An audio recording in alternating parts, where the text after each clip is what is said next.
Now, basketball is a sport that requires you to win the genetic lottery. A lot of us grew up with hoop dreams of making it to the NBA. As a matter of fact, a lot of you still have those hoop dreams right now. But unfortunately, today I'll be going over the people who should probably let those hoop dreams die. Now, I'm not saying it's impossible to make the NBA, or better yet, go pro with these poor genetics, but a combination of 2 or 3 of these may completely take you out, if we're being honest. Today I'll be going over some of the worst genetics in basketball and how they impact your game. Now, first things first, these are in no particular order, but I'll let you know the seriousness of these genetic disadvantages as I come across them. And then I'll let you know what combination of maybe 2 or 3 of these will make it extremely difficult for you to reach your goals. So the first one is the most obvious, which is height, aka the short genetic. Now, basketball is very clearly a game of giants.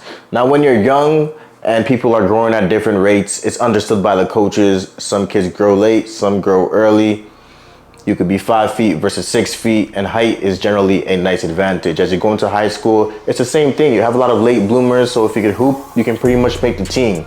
And as you go into college, and we're talking about non-Division I schools, we're talking JUCO, D2, D3, and actually in some cases, when it comes to D1, we're talking about the smaller schools, maybe like a Harvard, something with like people that don't really want to play basketball too much, to be honest. Height is still not a necessity, I would say. It's very much looked for, obviously, but it's not a necessity. You can overcome it. You're gonna see a lot of people that play in those schools tend to be smaller. But when you go into D1, the top tier schools, and obviously the league, people that we're looking at where we're gonna say this person is gonna play professional basketball, whether it's in the league or overseas, height is essentially a necessity. Now, these scouts are like women. You tell them you're 5'6" and they won't even continue the conversation with you. Goodbye, you're done. It doesn't matter how pretty you look. It doesn't matter how good your game is. It's a wrap. Now, I'm not saying that some short players don't slip through the cracks and make it to the league and make it as far as they're looking to go. But even when they do, it's important to note they're on a very short leash. Now, a perfect example of this is none other than Isaiah Thomas, the 5'9" Isaiah Thomas who played on the Boston Celtics. He got a hip injury and he was immediately shipped out to Cleveland.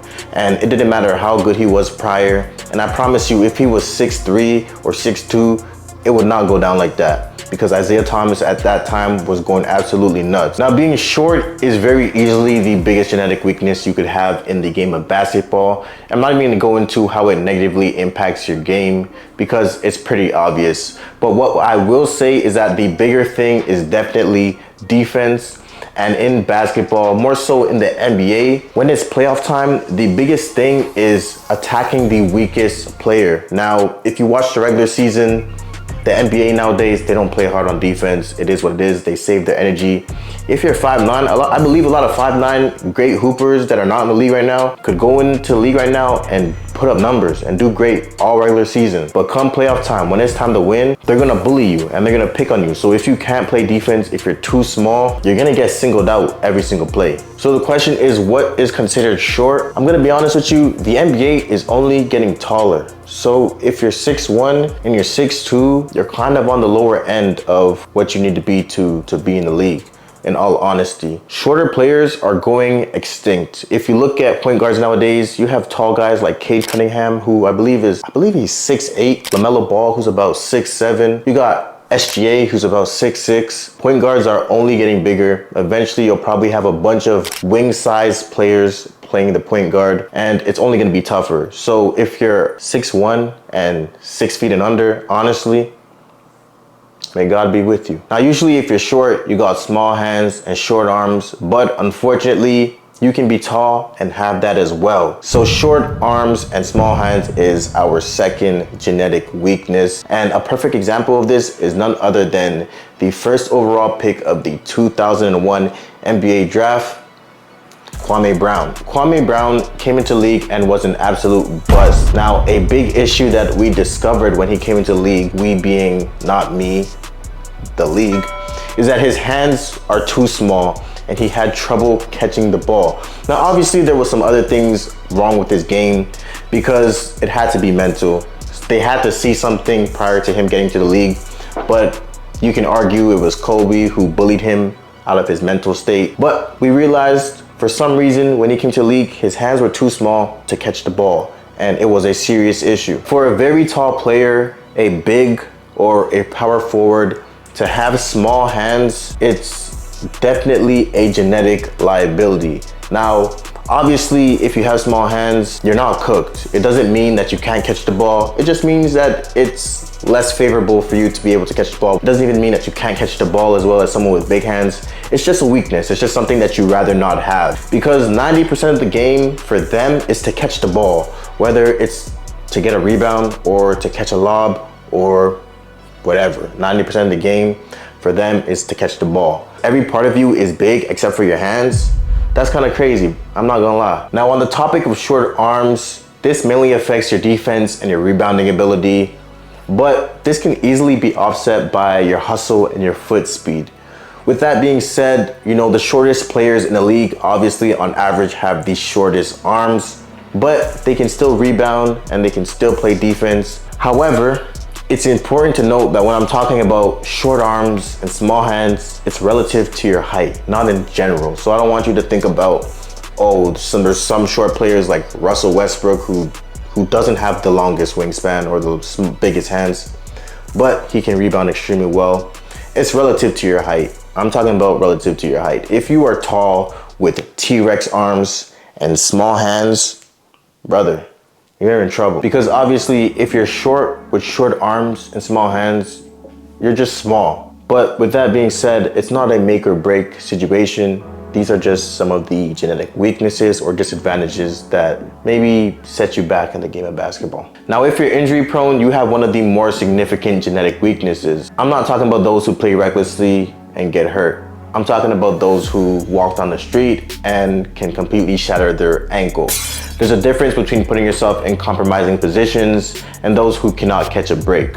Now, players that come to mind are guys like Anthony Davis, Joel Embiid, Kyrie Irving, Lonzo Ball. These are players who seemingly cannot catch a break, continuously get hurt, and it's just the cards that they were dealt. It seems they have weaker bones, ligaments, and tendons, but they're extremely talented players who obviously have made the league. Now, if you're tall, skilled, and talented, and your only flaw is that you're injury prone, as long as you can stay on the court long enough to showcase a little bit of your talent, you'll make the league. You'll be able to go into the league and steal a couple million and be set for the rest of your life. However, if you're so injury prone that you can't stay on the court and you can't even showcase your talent, that's a serious issue because you essentially won't get anywhere, and you may be very, very talented. You may put in enough work for you to be a great player in the league. Now, I will say, in my personal opinion,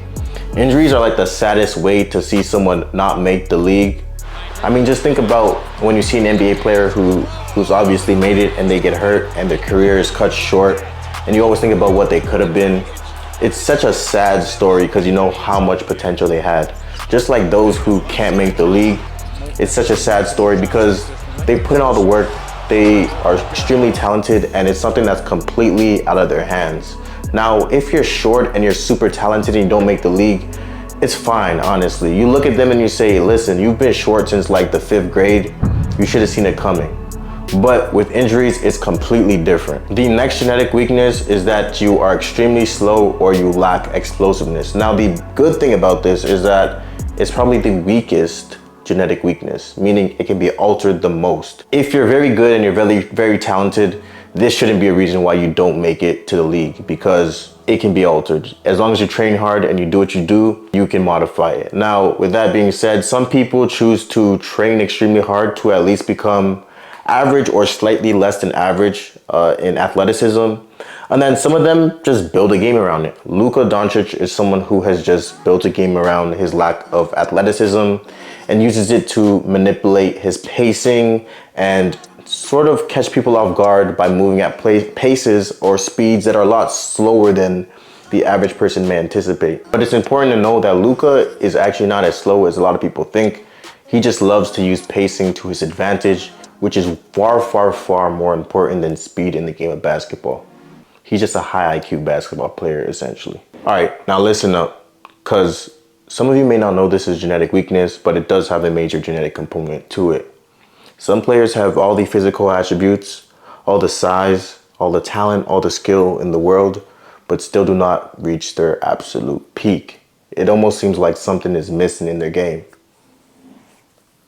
Competitiveness. Competitiveness is one of those things that turns an average player to a good player and a great player to the greatest of players. Now, we've all met that one player who's extremely talented, very good at basketball, but for some reason there's some sort of fear or uncertainty that translates when on a basketball court. And if you don't know someone like that, chances are they're probably you. It doesn't matter how gifted you are. If you're lacking the mental, the ability to compete, you'll never reach your potential as a basketball player. And even those players who are great that look like they don't care, they care at a high level. They just know how to turn it on and off. And then there's some players who don't, but those are the ones we love the most. Now, the last genetic weakness is actually a bonus, and that is a short Achilles tendon. Now, if you want to know about Achilles tendons, you can watch this video that I filmed recently. I dropped recently. Check it out. It'll let you know everything you need to know in terms of the importance of the Achilles tendon.